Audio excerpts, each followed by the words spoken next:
Magandang tanghali mga kabay.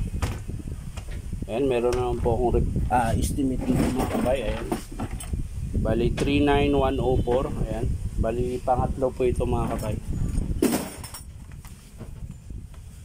Ito naman mga kabay, papatay-patay yung andar. Minsan gumagana, minsan hindi. Ayan. So titingnan natin mga kabay kung anong dahilan. Tara, samahan niyo po ako. So yan mga kabay, nabuksan ko na. Bali titester na lang natin ulit yung plug nya.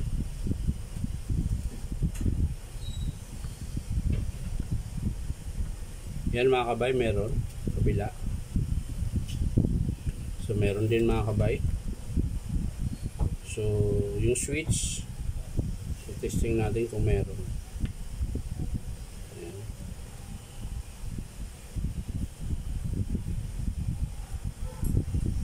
So yan, meron mga kabay. Meron siyang on off. So doon talaga sa unit ang problema mga kabay.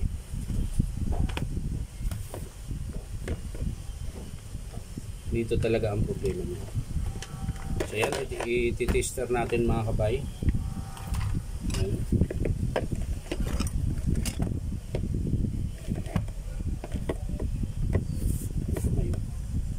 Ayan. I-tester natin yung unit mga kabay. Ayan. Tester natin yung magkabilaan. Kung gagana ba siya. Malamang hindi. Ayan mga kabay, wala. Tester natin yung carbon, meron. Kabila, syempre meron din yan. Dito tayo sa kabila mga kabay. Yan, wala mga kabay. So putol field coil ito mga kabay. Ayan. Titesting natin yung field coil. Kabilaan pa rin mga kabay. Ayan, meron yung kabila. So dito tayo sa kabila. So ayan, wala. So titingnan natin yung field coil mga kabay. Kung kaya pa ihinang natin. So ayan mga kabay, bali yung armature nya po, ayun, makintab po. Ayan. So sinyalis po yan mga kabay na sumasayad po siya dito sa field coil. Kasi dapat hindi yan kikintab dapat. Ayan, yun mo makintab. So ibig sabihin, maluwag po talaga yung field coil nya, kaya rin siya naputol. Ayan, pansinin nyo po mga kabay yung field coil nya. Ayan, nagalaw po siya mga kabay, di ba? Ayan. Ayan o. Ang lakas ng palag niya mga kabay. So hihinangin natin to mga kabay. Pero bago yan mga kabay, luluwagan muna natin syempre. Ayan.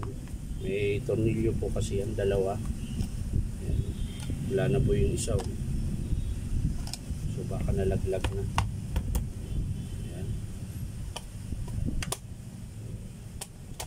Ayan.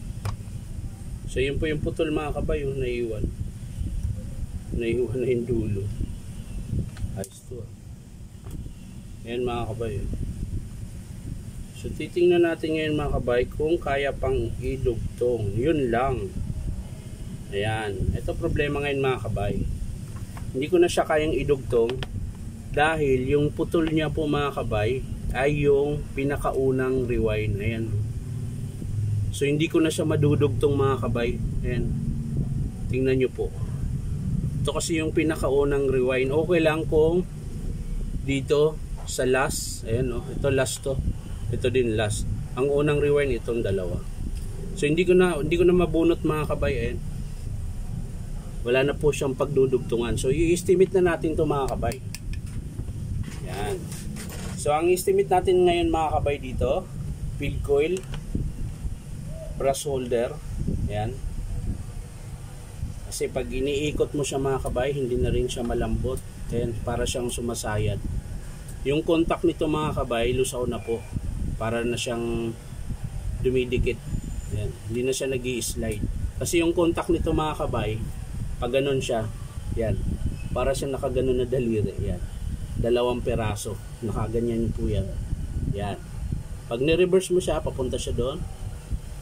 Ayan, ay pag forward, pag reverse, atras siya pag ganyan. Tapos doon naman siya sa kabila magpupunta. Ayan. Ito po, pudpud na yun.